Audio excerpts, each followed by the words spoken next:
مسیح میں آپ کی سلامتی ہو۔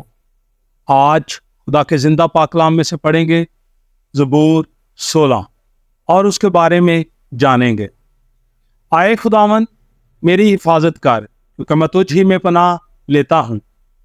میں نے خداوند سے کہا ہے تو ہی رب ہے، تیرے سوا میری بلائی نہیں۔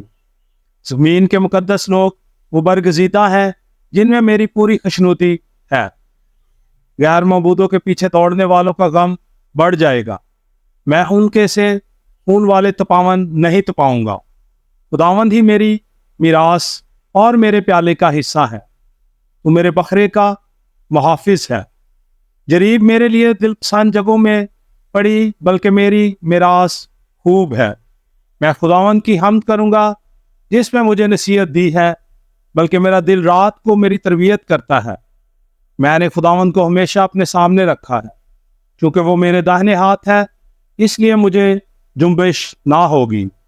اسی سبب سے میرا دل خوش اور میری روح شادمان ہے۔ میرا جسم بھی امن و امان میں رہے گا، کیونکہ تو نہ میری جان کو پتال میں رہنے دے گا، نہ اپنے مقدس کو سڑنے دے گا۔ تو مجھے زندگی کی راہ دکھائے گا۔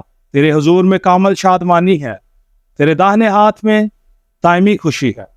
خداوند کے زندہ پاک کلام کا پڑھا اور سنا جانا ہم سب کے لیے باعث برکت ہو، آمین۔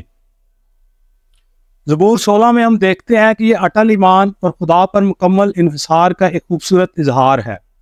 داؤد نبی کی طرف سے لکھا گیا یہ زبور ہمیں خدا پر مکمل بھروسہ کرنے اور اس کے مشورے پر انحصار کرنے اور اس کی موجودگی میں خوشی حاصل کرنے کی دعوت دیتا ہے۔ خدا پر بھروسہ کرتے ہوئے داؤد نبی خدا میں پناہ مانگنے سے شروع کرتا ہے۔ یہ اعلان کرتا ہے اس کے علاوہ کوئی بلائی نہیں، اور جھوٹے خداؤں کو رد کرتا ہے۔ خدا پرستوں کی صحبت کی بات کرتا ہے اور دوسرے معبودوں کی پیروی سے گریز کرتا ہے۔